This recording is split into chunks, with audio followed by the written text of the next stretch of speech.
You walk into a room and immediately you're the one everyone turns to for answers. The one who solves problems. The one who seems to have it all figured out. And it feels good at first, being the smartest person there, being needed, being valued for your intelligence. But here's what nobody tells you about always being the smartest person in the room. You've stopped growing. You've stopped being challenged. You've surrounded yourself with people who can't teach you anything, who can't push you, who can't show you perspectives you haven't considered. And while your ego might be comfortable, your potential is quietly dying. Or maybe you're dealing with something completely different.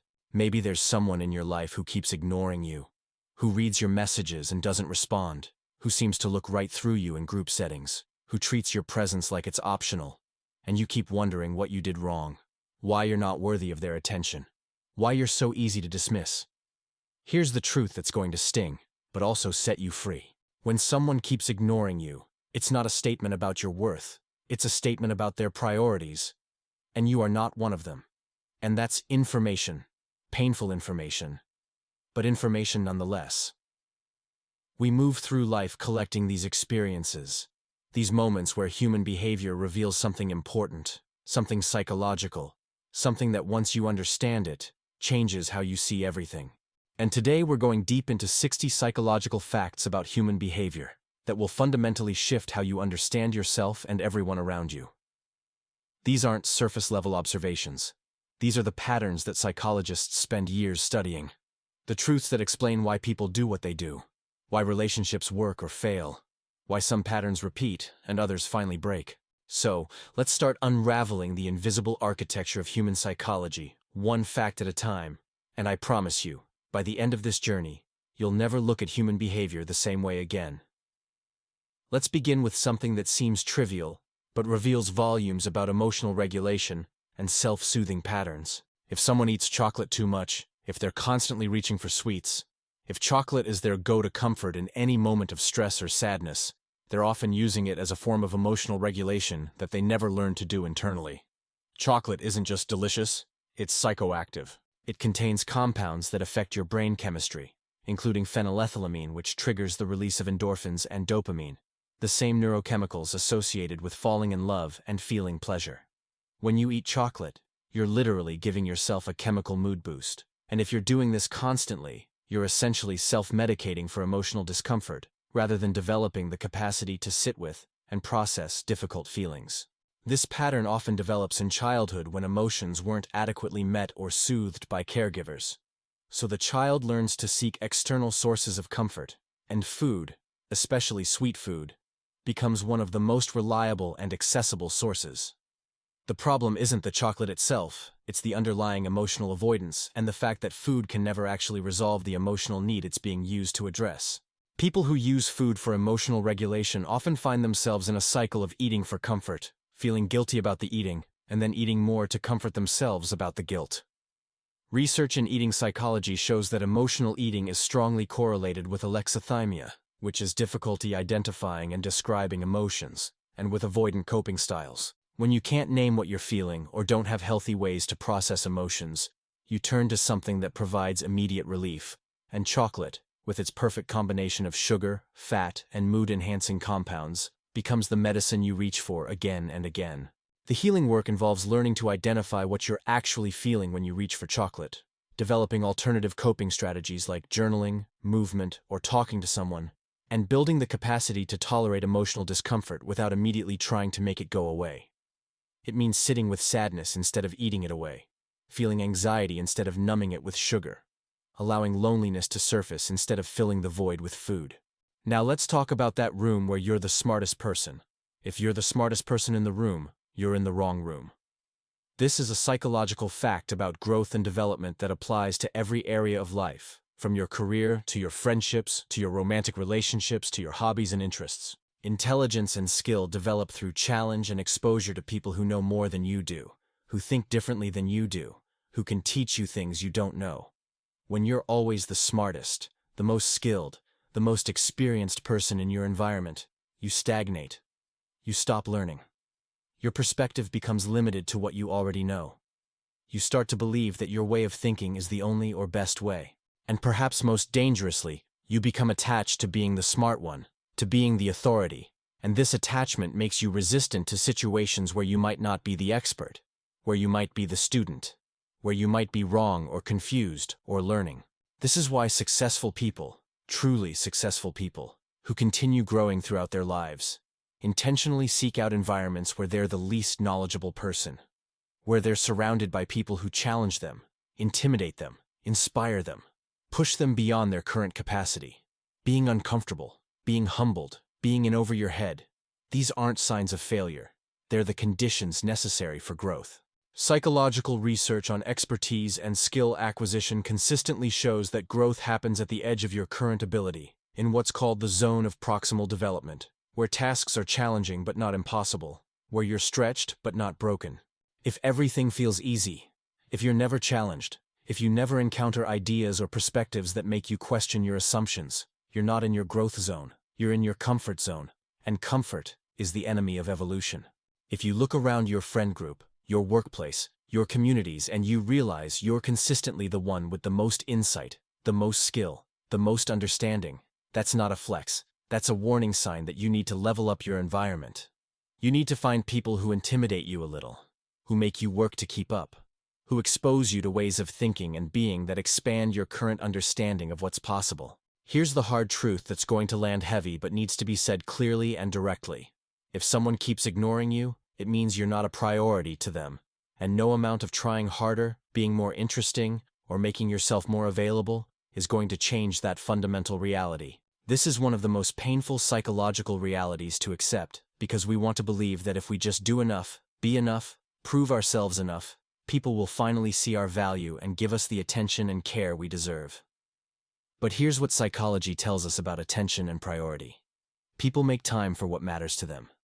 People respond to who matters to them. People invest energy in relationships that feel valuable to them. When someone consistently ignores you, when your messages sit unanswered for days, when your invitations are declined or met with vague maybes that never materialize, when your presence seems optional and your absence goes unnoticed, they're showing you through their behavior exactly how much space you occupy in their life and heart. And it's not much. This doesn't mean you're unworthy or unlovable or fundamentally lacking something. It means this particular person, for whatever reason, doesn't value connection with you. And that's okay. Not everyone will. Not everyone should. The problem isn't the lack of interest. The problem is when you keep showing up for someone who's shown you repeatedly that they're not showing up for you. That's where you abandon yourself. That's where you betray your own worth by accepting crumbs and calling it connection, by convincing yourself that maybe they're just busy, or maybe they didn't see your message, or maybe next time will be different. But deep down you know. You know when someone wants to talk to you because they make it happen. You know when someone values you because they show it consistently through their actions. And when that's absent, when you're always the one reaching out, always the one making effort, always the one left waiting and wondering, that's not a relationship. That's you auditioning for someone who's already decided you're not getting the part. The psychologically healthy response to being consistently ignored is not to try harder, but to redirect your energy toward people who reciprocate, who respond, who make you feel like your presence is a gift rather than an imposition. It's to recognize that you deserve to be someone's priority, not their backup option or their ego boost when they're bored. It's to have enough self-respect to walk away from people who treat your attention as disposable. And I need to pause here for a moment and ask you a question. How many of these facts are already making you rethink behaviors you've always accepted as normal? How many of these psychological truths are touching on patterns you recognize in yourself or in the people around you? If you're here, feeling these insights resonate, if you're starting to see human behavior through a completely new lens, I want you to leave a comment down below. It can be something simple like, "This explains so much." Because when you share this awareness, you're not only validating your own journey of understanding, you're also creating space for other people to recognize these patterns and start making more conscious choices. And I'll tell you, recognizing these patterns is literally the first step to stopping painful cycles and starting to choose differently. So go ahead, comment. Tell me which of these facts is affecting you the most, and let me continue revealing these psychological truths that change everything. Let's talk about something that reveals the deepest kind of connection and loyalty. Something that separates superficial relationships from truly meaningful ones. if someone laughs at your worst moments, if they find humor with you even in your darkest times, if they can help you see the absurdity in your pain without minimizing it, you've found someone truly special, someone rare, someone worth keeping in your life. This isn't about laughing at you in a cruel way. This isn't mockery or dismissal of your pain. This is about someone who has the emotional intelligence and secure attachment to sit in the darkness with you and still find light. Who doesn't need you to be okay all the time to love you. Who can hold both your pain and your humanity simultaneously. Research in relationship psychology shows that shared laughter, especially during difficult times, is one of the strongest predictors of relationship longevity and satisfaction. When you can laugh together in hard moments, you're creating what's called stress buffering. You're literally changing the neurochemistry of stress by introducing humor and connection. But there's something deeper happening too. Someone who can laugh with you at your worst is someone who sees you as fundamentally resilient, who trusts your capacity to survive whatever you're going through, who doesn't need to fix you or save you, but can simply be present with all of you. This is different from toxic positivity or forced cheerfulness. This is different from someone who can't handle your darkness and tries to joke it away because they're uncomfortable. This is about someone who understands that sometimes the only sane response to an insane situation is to laugh at the absurdity of it all. And having someone witness and share that laughter with you is profoundly healing. It's about someone who can say, "Yeah, this is terrible," and also, "Can you believe how ridiculous this is?" And suddenly the terrible thing feels a little less heavy because you're not carrying it alone and you're not taking it so seriously that it crushes you. People who can do this, who can hold space for both grief and laughter, pain and humor, darkness and light. These are people who've done their own emotional work, who've integrated their own shadow, who've learned that life is complex and contradictory, and that you don't have to choose between feeling your feelings and finding lightness. Here's something uncomfortable but necessary to understand. Something that will save you years of pain if you really let it sink in. If someone is too jealous, it means they don't trust you, or more accurately, it means they don't trust themselves. They don't trust that they're worthy of being chosen. They don't trust that you won't leave the moment someone better comes along. Jealousy at its core is about insecurity and fear. When someone is pathologically jealous, when they question your every interaction, monitor your phone, go through your messages, accuse you of cheating with no evidence, restrict your friendships and activities, get upset when you talk to or even look at other people, they're not showing love. They're showing you that they feel fundamentally unlovable and are terrified that you'll realize you have better options. Pathological jealousy often stems from one of several psychological patterns. It might be projection, where the jealous person is actually the one being unfaithful or having inappropriate thoughts and assumes you must be doing the same because they can't imagine that their behavior isn't universal. It might be anxious attachment wounds, where early experiences of abandonment or betrayal have created a hypervigilant nervous system that constantly scans for signs of impending rejection, that interprets every ambiguous behavior as evidence of disloyalty, that can never rest because the threat of abandonment feels constant and imminent. It might be low self-worth, where the person genuinely cannot understand why you'd choose them and is waiting for the inevitable moment when you wake up and leave for someone better, smarter, more attractive, more successful, more anything. Or it might be a controlling, abusive dynamic where jealousy is weaponized to isolate you from support systems and maintain power over you, where accusations of infidelity are used to justify monitoring and restricting your behavior, where your natural human interactions are reframed as betrayals to keep you feeling guilty and walking on eggshells. Here's what's crucial to understand. You cannot love someone out of their jealousy. You cannot prove your loyalty enough times to quiet their insecurity. You cannot restrict yourself enough, make yourself small enough, give up enough friendships and freedoms to make them feel safe if their lack of safety is internal rather than based on your actual behavior. Jealousy of this magnitude requires professional help, therapeutic intervention, deep work on attachment and self-worth. And if you're in a relationship with someone whose jealousy is controlling your life, dictating who you can see and where you can go and what you can wear and who you can talk to, that's not love, that's emotional abuse. And you deserve better. You deserve to be trusted. You deserve to have friendships. You deserve to exist in the world without having to constantly prove your fidelity and defend your innocence. Let's talk about something scientifically fascinating about desire and timing. Something that intersects biology and psychology in interesting ways. The best time to have intimacy with a woman is, from a purely biological perspective, in the morning, because testosterone levels, which drive libido in both men and women, are highest in the early morning hours after a night of sleep. Research shows that testosterone peaks around 8 in the morning and gradually declines throughout the day. But here's what's more important than biology. What's more predictive of satisfying sexual connection than any hormonal timing?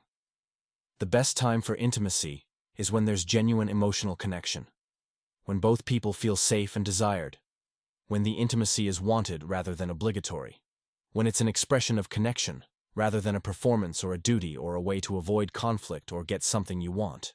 Research in sexual psychology consistently shows that the quality of sexual intimacy is far more dependent on emotional factors than biological timing.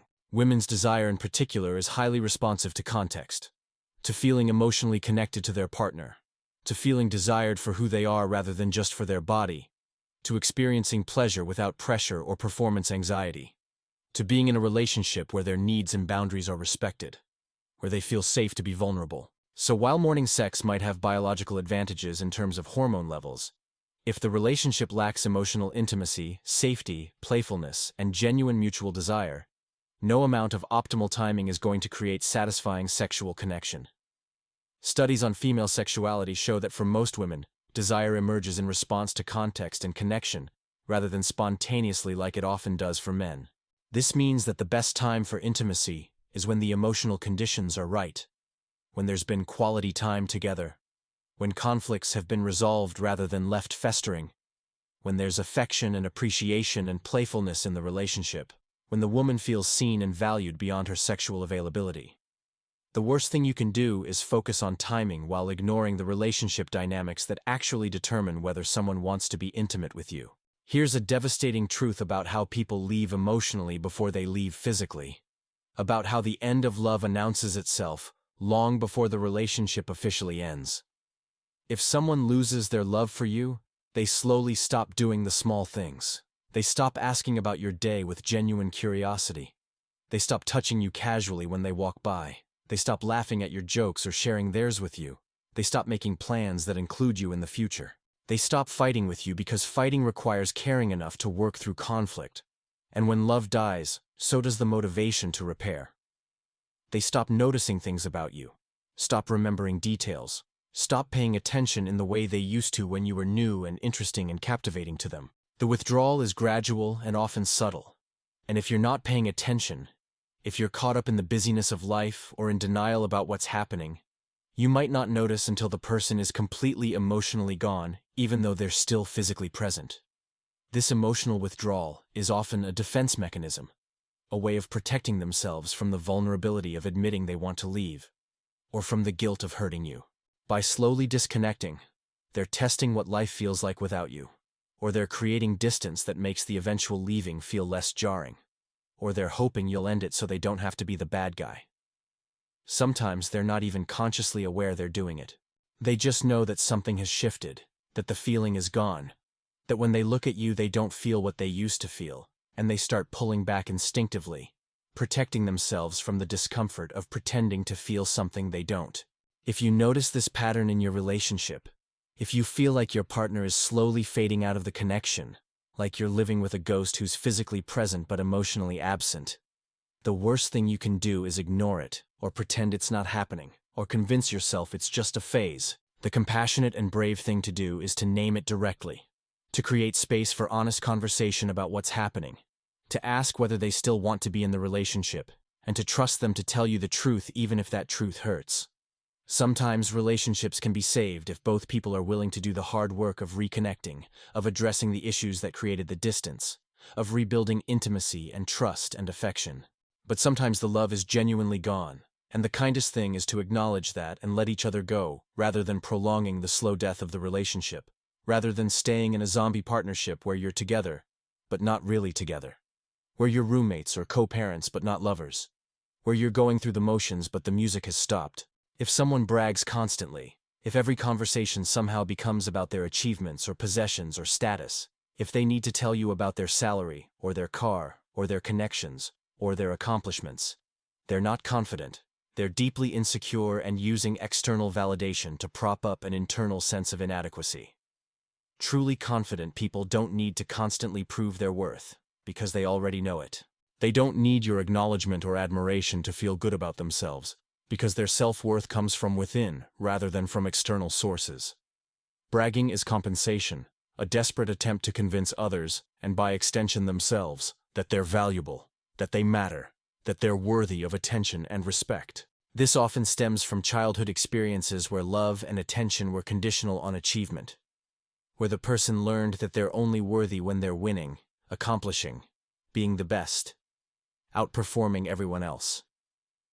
So they developed a relentless drive to achieve and an equally relentless need to make sure everyone knows about their achievements, because the achievement itself doesn't feel like enough if it's not witnessed and validated by others. If someone never says thank you, if they take your help and generosity for granted, if they seem to expect service without expressing appreciation, if you're constantly doing things for them and never hearing acknowledgement or gratitude, they often grew up entitled or in environments where their needs were always met without them having to acknowledge the labor of others. They lack gratitude not because they're evil, but because they've never developed the awareness that other people's time, energy, and resources have value, and that receiving help is a gift rather than an entitlement. Sometimes this comes from being spoiled as children. Sometimes from being neglected and developing a scarcity mindset where they grab whatever they can without pausing to appreciate it because they're always afraid it will be taken away. If someone walks fast, if they're always rushing, always 10 steps ahead of whoever they're with, always moving like they're late even when they're not, they're often anxious, driven by a constant sense of urgency and not enoughness. Fast walking is typically correlated with higher stress levels, time pressure, and a difficulty being present in the moment. These are people whose minds are always 3 steps ahead, already thinking about the next thing before they've finished the current thing, unable to slow down and be where they are because they're so consumed by where they need to be next. If you're feeling like this video is completely changing how you understand human behavior, leave a like to let me know that this deep content is really making a difference in your life. Each like shows me that you're committed to this journey of real psychological understanding, not superficial, and that you value content that goes deep into the truths most people avoid. If someone talks loudly, if they dominate spaces with their volume, if you can hear them from across the room, they might be hard of hearing and not realize how loud they're being. They might come from a loud family where you had to yell to be heard, and that became their baseline for normal volume. Or they might be insecure and using volume as a way to command attention and ensure they're not ignored or overlooked, to make sure they take up space in rooms where they fear being invisible. If someone avoids conflict at all costs, if they agree with everything and never express disagreement, if they'd rather suffer silently than risk upsetting someone, they're usually fawning, which is a trauma response that develops when expressing needs or emotions in childhood led to punishment or abandonment. They learned early that conflict was dangerous, that disagreement led to rage or withdrawal or violence. So they developed a pattern of accommodating everyone else's needs and opinions at the expense of their own, becoming so agreeable and easygoing that they lose themselves entirely in the process. If someone is always the victim, if every story they tell positions them as wronged or suffering, if they never take responsibility for their part in relationship problems, if everything bad that happens to them is always someone else's fault, they're operating from what's called an external locus of control and possibly victim mentality. This is often a defense against shame and powerlessness. By being the victim, they avoid having to face their own contributions to problems, and they secure sympathy and care from others without having to be accountable for change. If someone criticizes you constantly, if nothing you do is good enough, if they always find fault, if you feel like you're constantly being graded and you're always falling short, they're projecting their own self-criticism onto you. Hypercritical people are usually brutally critical of themselves first, and that internal voice, that harsh judge that lives in their head and tells them they're never enough, gets externalized onto the people around them, because it's easier to criticize others than to face your own perceived inadequacy. If someone needs to control everything, if they micromanage every detail, if they can't delegate or trust others to do things their own way, if they need things done exactly according to their specifications, they're managing anxiety through control. Underneath the control is usually a terror of things going wrong, of being hurt or disappointed, of chaos, of unpredictability. Control feels like safety when your nervous system learned early that the world is unpredictable and dangerous, and the only way to protect yourself is to control every variable. If someone ghosts you after being close. If they disappear without explanation, after you've shared intimacy and vulnerability. After you've let them see you and trusted them with pieces of yourself that you don't show everyone. They're showing you that they lack the emotional maturity to handle difficult conversations and that they prioritize their own comfort over your closure. Ghosting is emotional cowardice dressed up as self-care. It's someone choosing the easy path of disappearing over the hard path of having an honest conversation about why they're leaving. If someone love bombs you, if they overwhelm you with affection and attention and grand gestures early in a relationship, if it feels too good to be true and too fast and too intense, they're often either narcissistic or have anxious attachment and are trying to secure your commitment before you have time to see them clearly, before the mask slips and you realize who they really are beneath the performance. Love bombing is manipulation disguised as romance. It's someone creating artificial intensity and intimacy to hook you before you have time to evaluate whether this is actually someone you want to be with. If someone triangulates, if they constantly bring third parties into your conflicts or compare you to others, if they tell you what their ex used to do or what their friend thinks about you or how other people would handle this differently, they're creating competition and insecurity to maintain power in the relationship. Triangulation is a manipulation tactic used by emotionally immature or abusive people to keep you off balance and competing for their approval.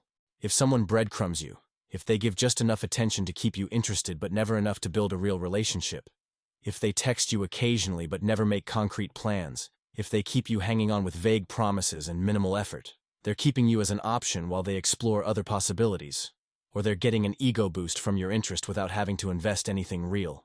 They want the benefits of your attention without the responsibility of actually being in a relationship with you. If someone stonewalls, if they shut down completely during conflict and refuse to engage, if they go silent and withdrawn and unreachable when you try to address problems, they're likely overwhelmed and using withdrawal as a way to regulate their nervous system. But the impact is that they abandon you emotionally exactly when you need them most, which is deeply damaging to relationships and creates a cycle where you feel unheard and they feel attacked, and nothing ever gets resolved.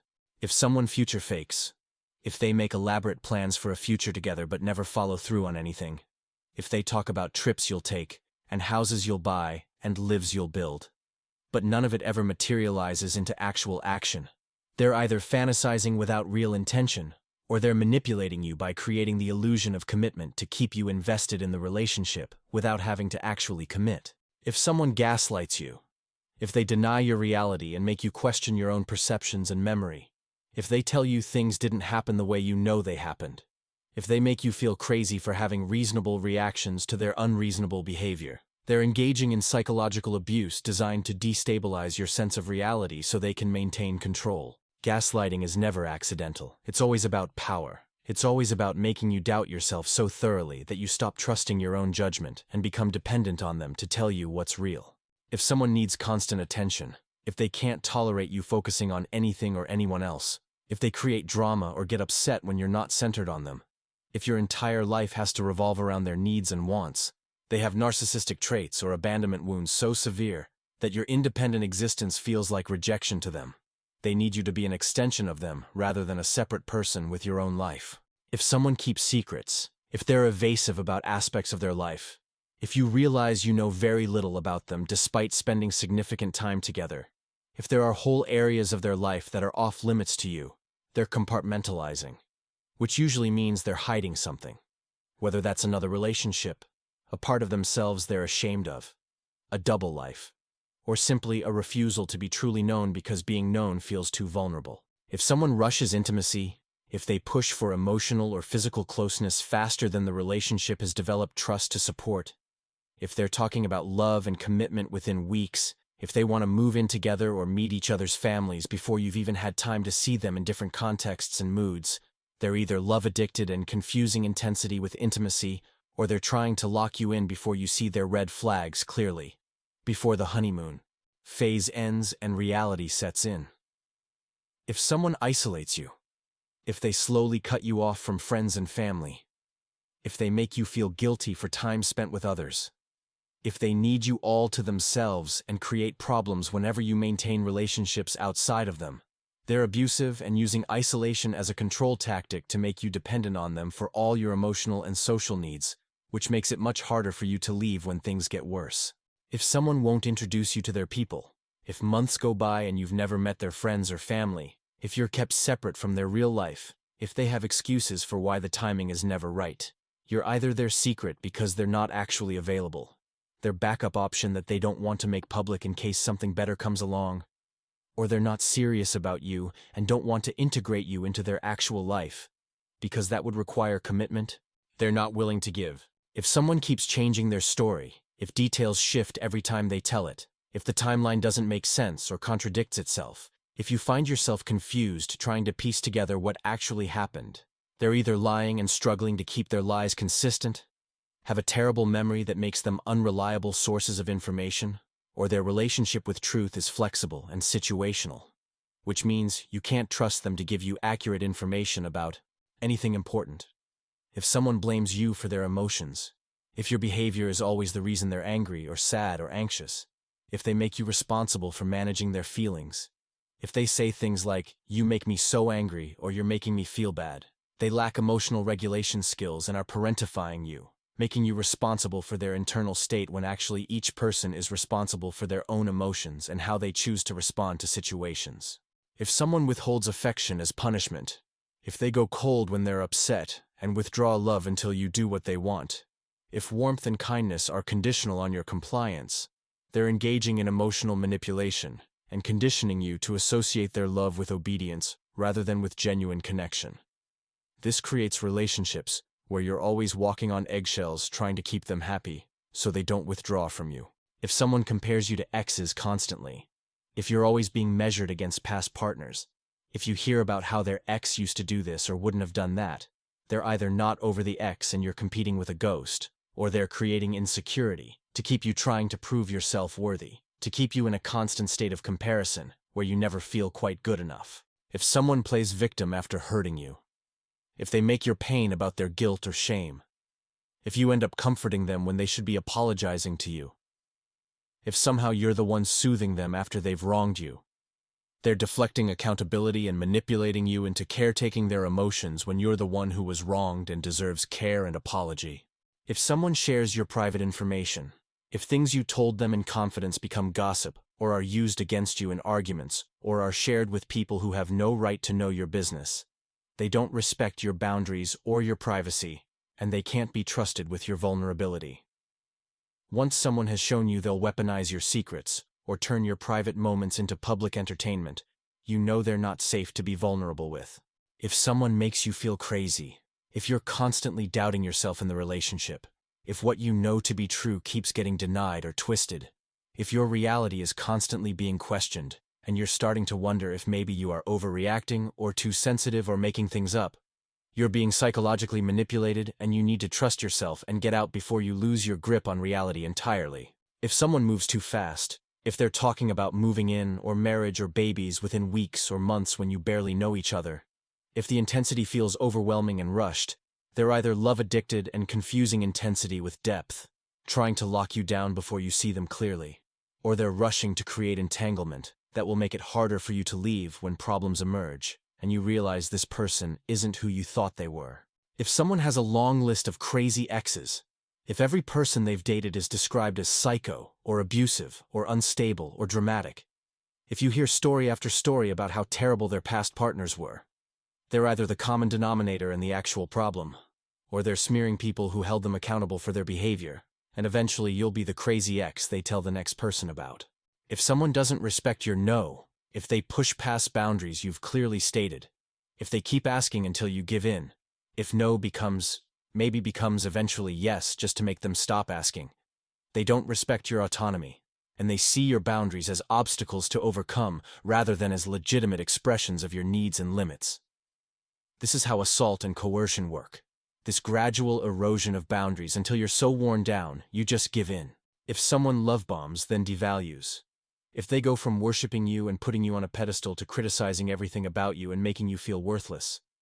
If the person who couldn't get enough of you suddenly acts like you're a burden. You're in a relationship with someone who has narcissistic patterns.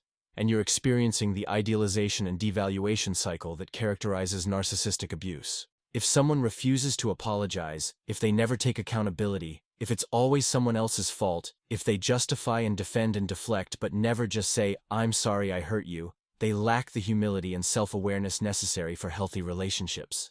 People who can't apologize can't repair, and relationships without repair inevitably deteriorate into resentment and disconnection. If someone monitors your phone, if they demand passwords and read your messages, if they track your location and question every call and text, if they need to know where you are and who you're with at all times, they're controlling and abusive. And this behavior is a massive red flag that often escalates to other forms of abuse, including physical violence. If someone insults you then claims it's a joke, if they hurt you and then act like you're too sensitive for being hurt by their cruelty, if you're constantly being told to lighten up or that you can't take a joke when their jokes consistently demean you, they're being cruel and then gaslighting you about your right to feel hurt by their cruelty. And if you're here, recognizing patterns you've lived or are currently living, feeling these psychological truths, like a punch in the stomach, or like a liberating revelation, know that you're not alone in this journey of finally seeing things with total clarity. This channel exists exactly for this, to bring unfiltered truth about psychology, human behavior, relationships, trauma, manipulation, and healing. Every week I bring new content that goes deep into these topics that most people avoid because they're uncomfortable, but that are absolutely essential for living consciously and choosing healthy relationships that honor who you really are. If you want to continue this journey of truth and deep self-knowledge, subscribe to the channel and turn on notifications. It's not just about watching videos. It's about developing eyes to see manipulation, ears to hear lies disguised as love, and the courage to choose differently, to finally break the patterns that have kept you trapped in relationships that diminish you instead of expanding you. And now, let's continue with more psychological facts you absolutely need to know to navigate relationships and understand human behavior with clarity. If someone gives you the silent treatment, if they punish you with prolonged silence and withdrawal, if they refuse to speak to you for hours or days as punishment for displeasing them, they're being emotionally abusive. The silent treatment is psychological torture designed to make you so uncomfortable that you'll do anything to restore communication, even if that means apologizing for things you didn't do wrong or accepting treatment you shouldn't accept.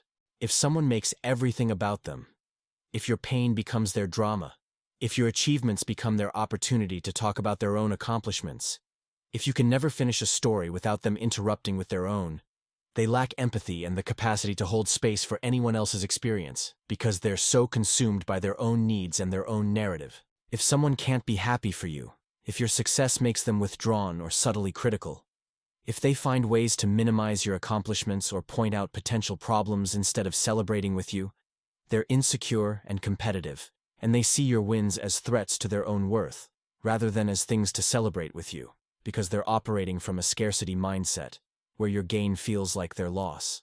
If someone threatens to leave repeatedly, if every conflict includes threats of breaking up, if you're constantly hearing "I'm done," or "maybe we shouldn't be together," or "I don't know if I can do this anymore," they're using abandonment as a manipulation tactic to keep you walking on eggshells and doing everything possible to prevent them from leaving, which gives them tremendous power over you. If someone checks out emotionally, if you can see them physically present but mentally and emotionally absent, if they're scrolling through their phone while you're trying to talk to them or their eyes glaze over when you share something important, they've already left the relationship in their heart, even if they haven't left physically yet, and you're essentially in a relationship with a ghost. If someone dismisses your feelings, if they tell you you're overreacting or too sensitive, or making a big deal out of nothing whenever you express hurt or need, if your emotions are constantly minimized or invalidated, they're training you to stop expressing your needs so they don't have to meet them.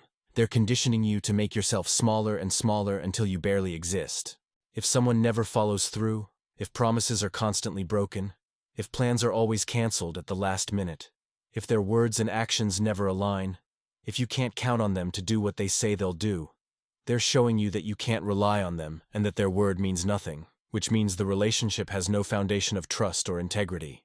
If someone flirts with others in front of you, if they cultivate inappropriate relationships while supposedly committed to you, if they blur boundaries with people they're attracted to and make you feel like you're being jealous or controlling for having a problem with it, they're either cheating, thinking about cheating, or keeping their options open while keeping you committed and available. If someone makes you earn their love, If affection is conditional on your behavior meeting their standards, if you're constantly performing to deserve basic care and kindness, if love is given or withdrawn based on whether you're being good enough, you're not in a relationship, you're in an audition that never ends, and that you can never truly pass. If someone won't commit, if months or years go by and the relationship never progresses, if they keep you in indefinite girlfriend or boyfriend status without moving forward, if there's always an excuse for why it's not the right time to take the next step, they're either commitment phobic or they're keeping you as a placeholder while waiting for someone they consider better or more suitable.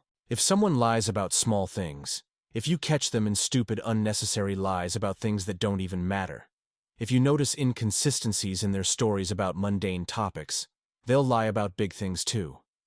Lying is a character issue, and people who lie about small things are showing you that truth is optional for them, that they're comfortable with deception, which means you can never really trust anything they tell you. If someone shows you who they are, believe them the first time. This is Maya Angelou's wisdom, and it's psychologically sound.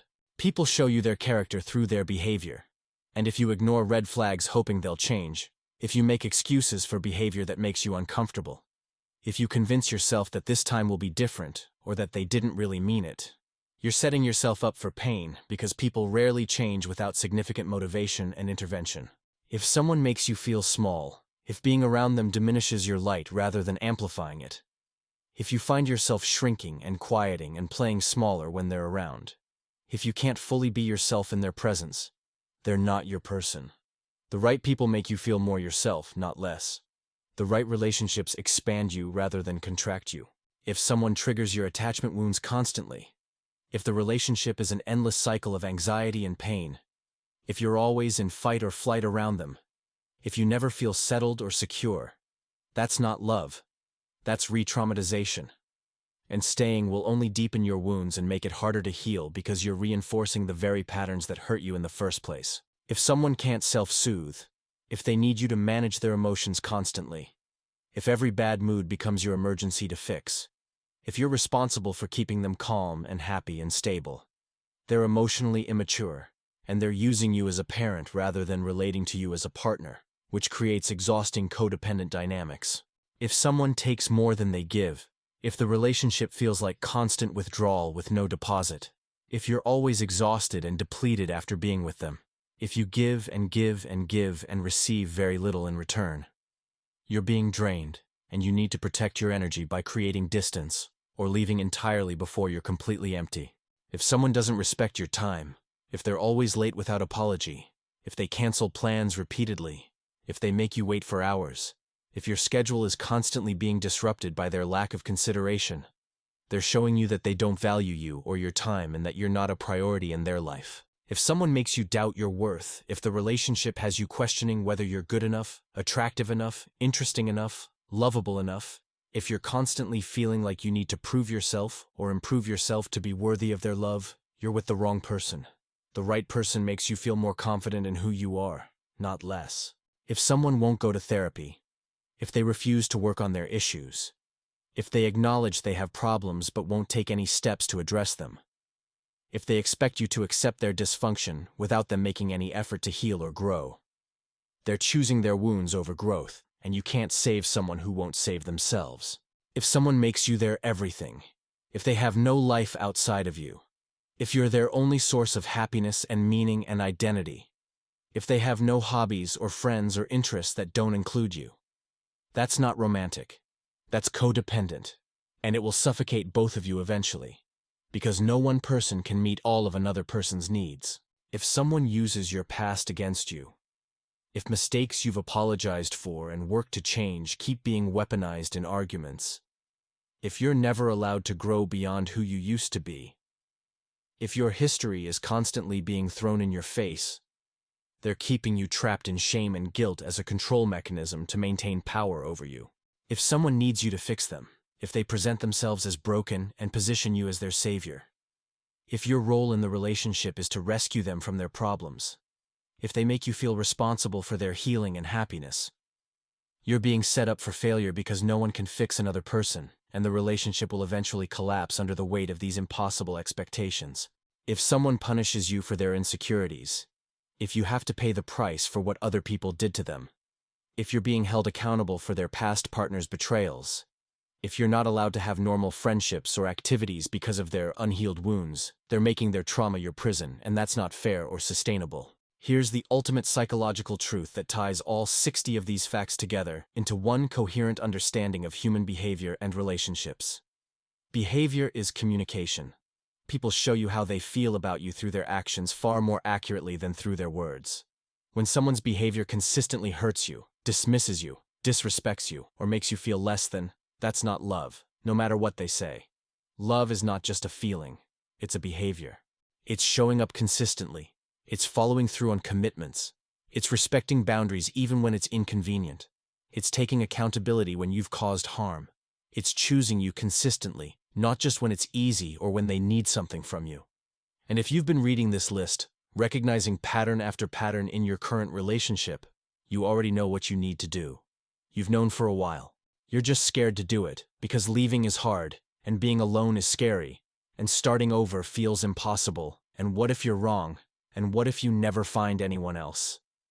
But here's what I need you to understand with every fiber of your being. Staying in a relationship that diminishes you, that hurts you, that makes you question your sanity and worth, that violates your boundaries and disrespects your needs, that's not love or loyalty or commitment.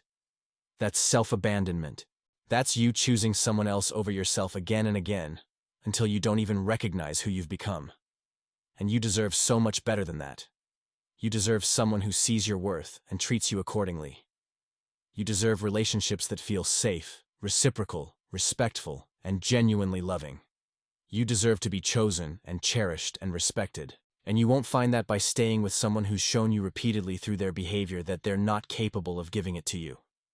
Your healing, your freedom, your return to yourself, it all starts when you finally believe that you deserve better. And when you're willing to walk away from anything and anyone that doesn't honor that truth. These 60 psychological facts aren't just information to collect and store away. They're tools for discernment, for seeing clearly through manipulation and performance to the truth of how people treat you, for choosing consciously rather than reactively, for building a life surrounded by people who genuinely value you. Use them wisely, trust what you see, and have the courage to choose yourself even when it's the hardest thing you've ever done.